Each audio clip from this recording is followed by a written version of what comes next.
नमस्कार साथियों, साहित्य सृजन चैनल में आपका बहुत बहुत स्वागत है।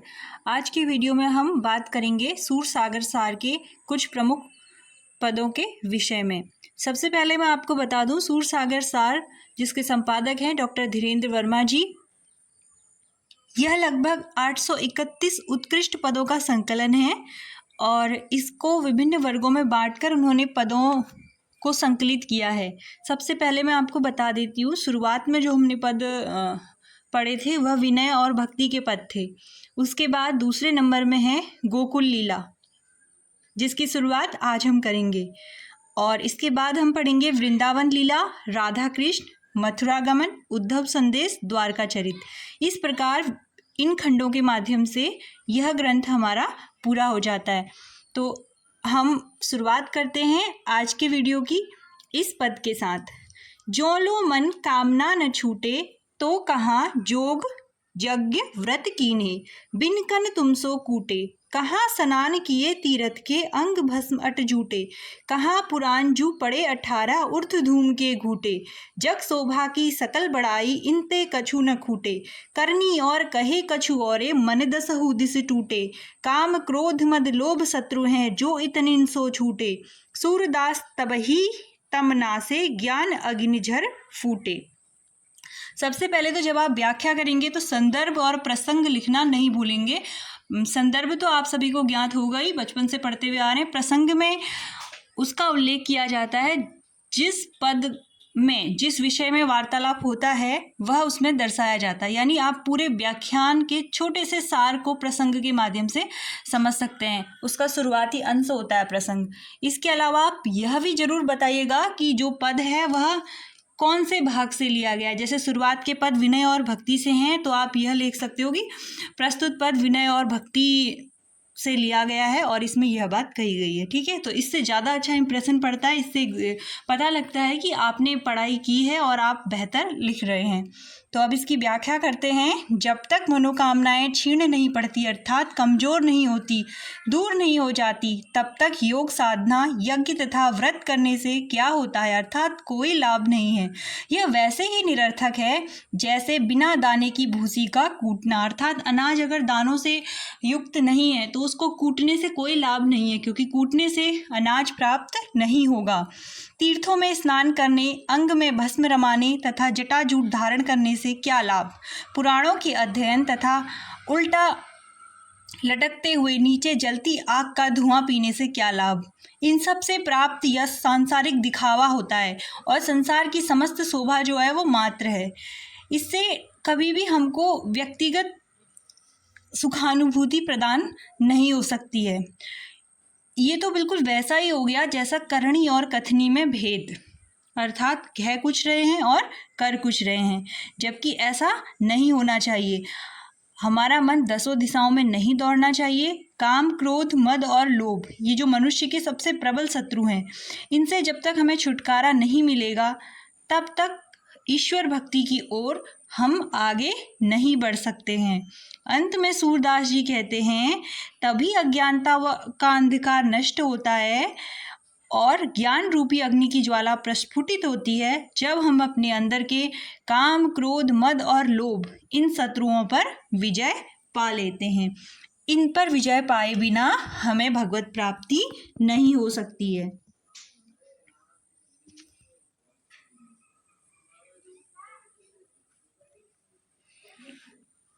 अब अगला है हमारा गोकुल लीला, यानी आखिरी जो ऊपर हमने पद पढ़ा था वह विनय लीला का आखिरी पद था, इम्पोर्टेंट। अब हम बात करेंगे गोकुल लीला की। गोकुल लीला का हमारा दूसरा जो मैंने पद लिया है वह है, देवकी मन मन चकित भई, देखहु आई पुत्र मुँह कहे, न ऐसी कहु देखो न दई, पूरब कथा सुनाई कही हरि तुम मांग्यो इति भेष करे, छोरे निगड़ सोआए पहरू द्वारे को कपाट उघाड़ियो, तुरत मोहि गोकुल पहुँचाओ, यह कही के शिशु वेश धर्यो, तब वासुदेव उठे यह सुनतहि हर्षतवंत नंद भवन गए, बालक धरिल सुर देवी को आई सूर मधुपुरी ठय। इसमें संदर्भ पूर्वत रहेगा, प्रसंग बदल जाएगा। अब व्याख्या सुनिए। देवकी मन ही मन चकित हो गई। जब उन्होंने पुत्र रूप में कृष्ण को देखा तो वह चकित हो गई। उन्होंने वसुदेव से कहा, आकर पुत्र का मुंह क्यों नहीं देखते? हे भगवान, ऐसा विचित्र रूप मैंने कहीं नहीं देखा। इनके सिर पर मुकुट सुशोभित है तथा इन्हें पीला उत्तरीय हृदय पर भृगु के पद चिन्ह और 4 भुजाएं धारण की हैं। भगवान ने पूर्व कथा सुनाकर कहा कि तुमने मुझे इसी वेश में मांगा था। मैंने तुम्हारे बंधनों और बेड़ियों को तोड़ दिया, पहरेदारों को सुला दिया और कारावास के किवाड़ों को खोल दिया। तुरंत मुझे गोकुल पहुंचा दो। ऐसा कहकर भगवान ने शिशु रूप धारण कर लिया। यह सुनते ही वासुदेव हर्षित होकर उठे और नंद के घर गए। सूरदास जी कहते हैं कि बालक कृष्ण को वहां रखकर सुरदेवी अर्थात नंद की कन्या को लेकर वह मथुरा आ गए। आगे देखिए, गोकुल प्रकट भये हरियाई, अमन उदाहरण असुर संहारन, अंतर्जामी त्रिभुवन राई, माथे धरि वसुदेव जुलाए, नंद महर घर गए पहुँचाई, जागी महरी पुत्र मुख देखियो, पुलकित अंग उर में न समाई, गदगद कंठ बोल नहीं आवे, हर्षवंत हुए नंद बुलावे, आवहु कत देख परसन भये, पुत्र भयो मुख देखो धाई, दौरी नंद गए सुत मुख देखियो, सो सुख मोपे बरनी न जाई, सूरदास पहले ही मांग्यो, दूध पियावन जसुमती माई। अर्थात भगवान श्री कृष्ण गोकुल में आकर प्रकट हुए। देवताओं का उद्धार करने वाले, असुरों का संहार करने वाले, अंतर्यामी तथा त्रिभुवनपति श्री कृष्ण को वसुदेव मस्तक पर रखकर लाए और बाबा नंद के घर पहुंचा दिया। नंद रानी जागी, पुत्र का मुंह देखा, शरीर पुलकित हो उठा और प्रसन्नता उनके हृदय में नहीं समाती थी। इतनी प्रसन्न हो गई कि उनका गला यानी कंठ गदगद हो गया, मुंह से शब्द नहीं निकल रहे थे और हर्षित होकर उन्होंने नंद को बुलाया, प्रसन्नता पूर्वक बुलाया। पतिदेव आइए, देवता प्रसन्न हुए, पुत्र हुआ, दौड़कर आइए और उसका मुंह देखिए। नंद दौड़कर गए और पुत्र का मुंह देखा। उस सुख का वर्णन मुझसे वर्णित नहीं किया जाता। सूरदास जी कहते हैं कि भगवान श्री कृष्ण को पुत्र रूप में यशोदा ने पहले ही मांग लिया था, अब वे उन्हें दूध पिला रही हैं। अब जो हमारा पद आने वाला है, जिस पे हम बात करने वाले हैं, ये बड़ा ही इम्पोर्टेंट है। कई बार यह परीक्षा में पूछा गया है।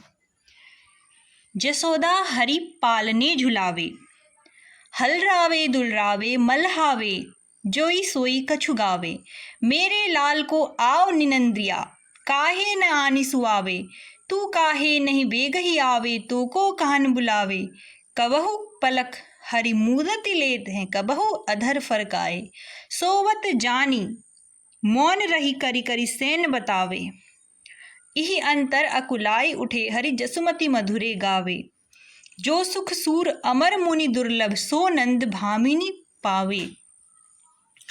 अर्थात यशोदा भगवान कृष्ण को पालने में झुला रही है। वे उन्हें कभी हिलाती हैं, कभी दुलारती हैं, कभी मल्हारती हैं तथा जैसा तैसा जो भी उन्हें आता है वह गाती रहती हैं और अत्यंत प्रसन्नता प्रकट करती हैं। यशोदा गाती हुई कहती है कि नीत मेरे लाल के पास आओ, क्यों नहीं यहाँ आकर तुम इन्हें सुलाती हो, तू जल्दी क्यों नहीं आती, तुझे कृष्ण बुला रहे हैं। कभी भगवान कृष्ण पलकें बंद कर लेते हैं, कभी होंठ फड़फड़ाने लगते हैं। उन्हें सोता हुआ समझकर माँ यशोदा मौन होकर इशारे से बताती है। इसी बीच भगवान व्याकुल हो उठे और यशोदा जी पुनः मधुर गीत गाने लगी। सूरदास जी कहते हैं कि जो सुख देवताओं और मुनियों के लिए भी दुर्लभ है, यानी जो सुख अनेकों प्रयत्न और सिद्धियां करके भी प्राप्त नहीं किया जा सकता, उसे नंद पत्नी अर्थात यशोदा ने पुत्र रूप में श्री कृष्ण को पाकर प्राप्त कर लिया है।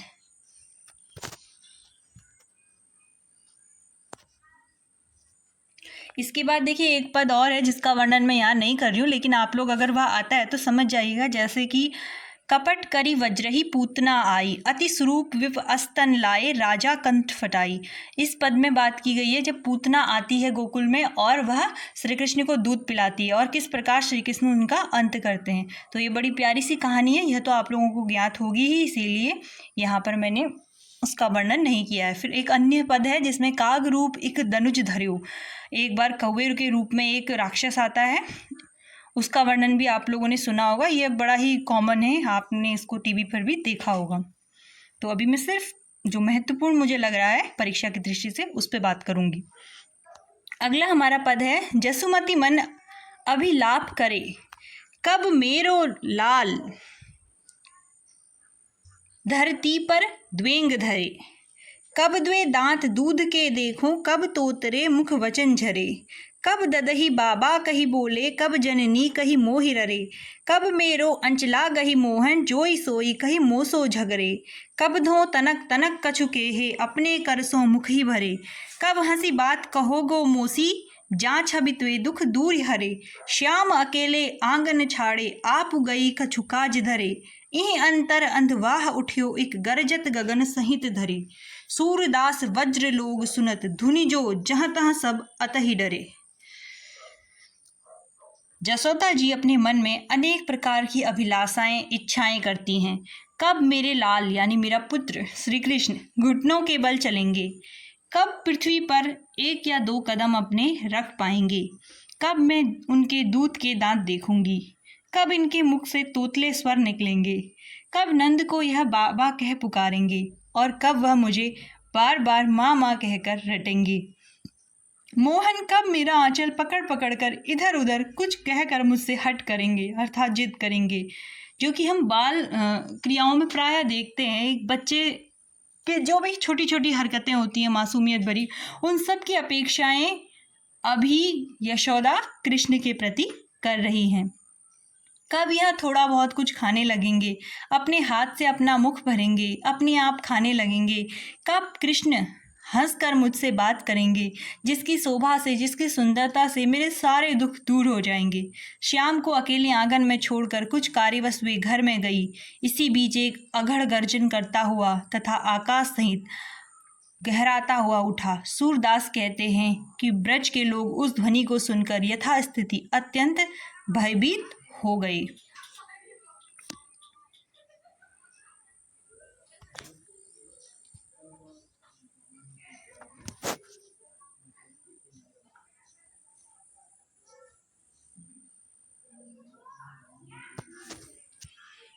इसके बाद हमारा अगला पद है, ये भी बहुत इम्पोर्टेंट है परीक्षा के दृष्टिकोण से अगर हम देखें तो।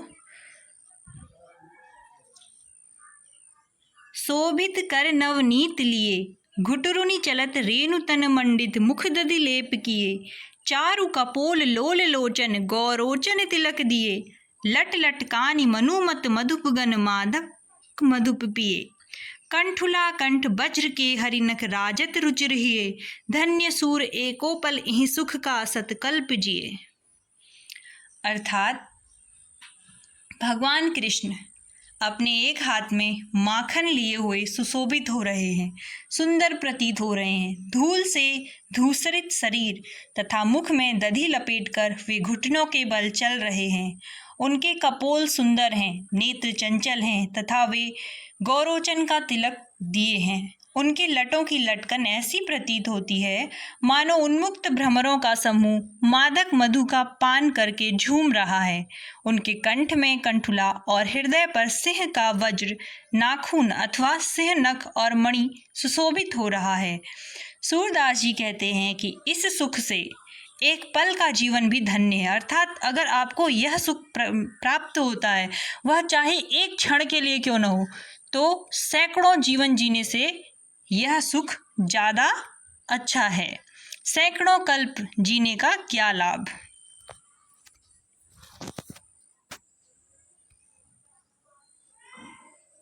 अब इसी के ठीक नीचे का दूसरा पद है हमारे पास, 19वां गोकुल लीला का 19वां पद है यह। किलकत कान घुटुरुमणि आवत, मणिमय कनक नंद के आंगन, बिब पकड़ी बे घावत। अर्थात कृष्ण जो है किलकारी करते हुए घुटनों के बल आ रहे हैं और नंद के मणियुक्त स्वर्णिम आंगन में वे परछाई पकड़ने के लिए दौड़ रहे हैं। बिंब का अर्थ होता है परछाई। कबहु निरखी हरि आपु छोह को, करसों पकड़न चाहत, किलकति हसत राजत द्वे दतिया, पुनि पुनि तिह अवगाहत। कभी कृष्ण अपनी छाया को देखकर उसे हाथ से पकड़ना चाहते हैं और जब उसे नहीं पकड़ पाते हैं तो कई बार खिलक कर हंसने लगते हैं और इस प्रकार हंसते हुए उनके दूध के 2 आगे के दांत दिखाई पड़ते हैं जो बहुत ही सुंदर लगते हैं। कनक भूमि पर कर पग छाया यह उपमा एक राजति, करी करी प्रतिपद प्रतिमन वसुधा कमल बैठकी साजति। आंगन की जो धूल है वह स्वर्ण भूमि पर उनके हाथ और चरणों की छाया देखकर यही उपमा सुशोभित होती है, मानो पृथ्वी प्रत्येक चरण एवं हाथ को प्रतिमा बनाकर उनके लिए कमलासन सजा रही है। ऐसा लगता है कि आंगन की मिट्टी जो है वह उनके लिए बाहें फैलाए प्रतीक्षारत है। बाल दशा मुख निरखी जसोदा पुनि पुनि नंद बुलावत, अचरा तल्ले ढाकी सूर्य के प्रभु को दूध पियावत। बाल्यावस्था के सुख को देखकर यशोदा बार बार नंद को बुलाती है। यशोदा सूर्य के स्वामी को आंचल में ढककर छिपाकर दूध पिलाती है।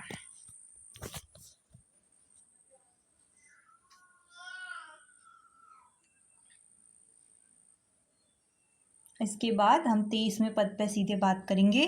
कहने लगे मोहन मैया मैया, नंद महर सो बाबा बाबा, अरुहलदर सो भैया, ऊंचे चढ़ी चढ़ी कहत जसोदा ले ले नाम कन्हैया, दूरी खेलनी जनी जाहु ललारे, मारेगी काहू की गैया, गोपी ग्वाल करत कौतूहल घर घर बजती वधैया, सूरदास प्रभु तुम्हरे दरस को चरणन की बलिजैया।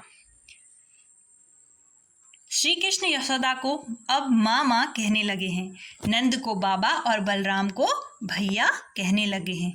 कृष्ण को बाहर खेलने के लिए जाता हुआ देखकर माँ यशोदा ऊपर चढ़कर कृष्ण का नाम लेकर कहती है, हे लाल, दूर खेलने मत जाओ, किसी की गाय मार देगी।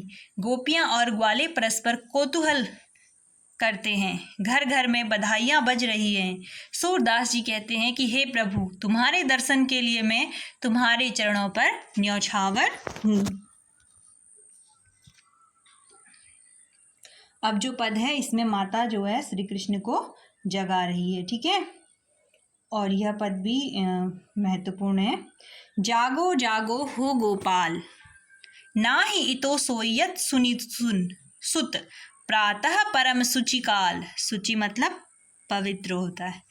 फिरी फिरी जात निरखी मुख छिन छिन, सब गोपिनी के बाल, बिन बिकसे कल कमल कोसते, मधु मधुपनी की माल, जो तुम मोहि न पत्याहु सूर प्रभु, सुंदर श्याम तमाल, तो तुम ही देखो आपुन तजि निद्रा नयन विशाल।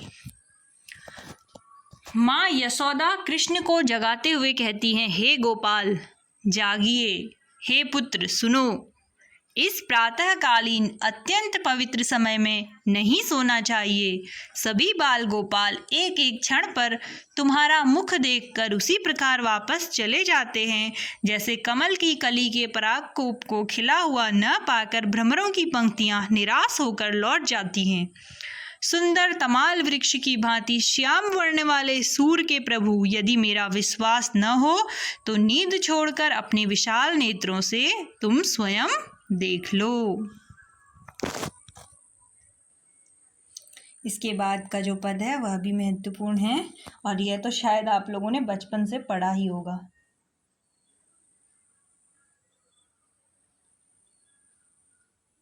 मैया मोरी माखन भावे, जो मेवा पकवान कहती तू, मोही नहीं रुचि आवे। ब्रज युवती एक पाछे ठाड़ी, सुनत श्याम की बात, मन मन कहती कबहू अपने घर, देखो माखन खात। बैठे जाई मथनियों के ढिग में, तब न रहो छपानी, सूरदास प्रभु अंतर्जामी, ग्वालिनी मन की जानी। ग्वालिनी मतलब गोपियों के संग जो ग्वाल बाल होते हैं ना, ग्वाल और ग्वालिनी उसका स्त्रीलिंग है। हे माँ, मुझे मक्खन ही अच्छा लगता है। श्री कृष्ण अपनी माँ यशोदा से कहते हैं कि हे माँ, मुझे तो मक्खन ही भाता है। यदि तुम मेवा पकवान आदि खाने के लिए कहती हो तो मुझे जरा भी रुचिकर नहीं लगता। एक ग्वालिनी पीछे खड़ी होकर कृष्ण की बात सुन रही है और अपने मन में कहती है कि मैं कभी इन्हें अपने घर माखन खाते हुए देखती तो कितना अच्छा होता। मैं तब छिपकर बैठ गई और कृष्ण मथनी के पास जाकर बैठ गए। सूरदास जी कहते हैं कि भगवान तो अंतर्यामी है, उन्होंने गोपिका के मन की इस बात को भी जान लिया, इसीलिए तो वह गोपियों के घर घर जाकर माखन चुराकर खाया करते हैं।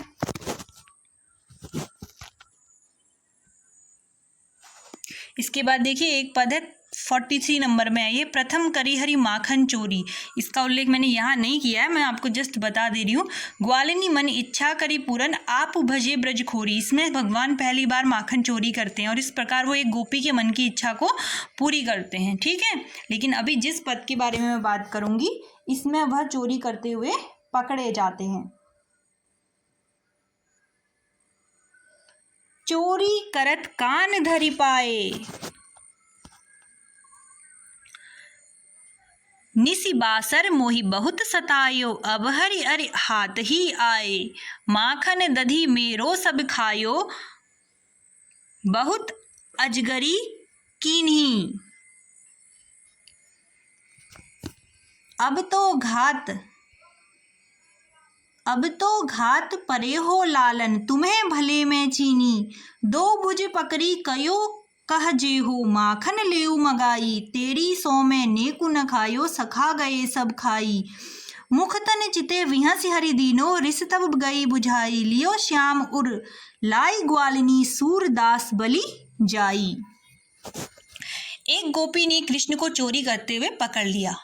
अब वह कहने लगी, हे हरि, तुमने मुझे रात दिन बहुत सताया और अब तुम मेरे हाथ आए हो। तुम मेरा सारा दही और मक्खन खा गए। तुमने बहुत शरारतें की हैं। हे लाल, अब तुम मौके से मिले हो और मैंने तुम्हें भली भांति पहचान लिया है। तब गोपी ने कृष्ण की दोनों भुजाएं पकड़कर कहा, अब तुम कहाँ जाओगे? तुमने जितना मक्खन खाया है उतना अभी तुम्हारे घर से मंगा लूं। कृष्ण उत्तर देते हैं, तुम्हारी सौगंध, मैंने बिल्कुल भी मक्खन नहीं खाया। सभी साथी खा गए। उनके मुंह की ओर देखकर भगवान श्री कृष्ण ने मुस्कुरा दिया। तब उस गोपी का क्रोध मानो फुर्र हो गया, समाप्त हो गया। ग्वालिनी ने श्याम को हृदय से लगा लिया और सूरदास जी अंत में कहते हैं कि यही तो श्री कृष्ण की शोभा है, जिसमें सब लोग बलिहारी हो जाते हैं, अर्थात सब लोग सब कुछ भूल जाते हैं।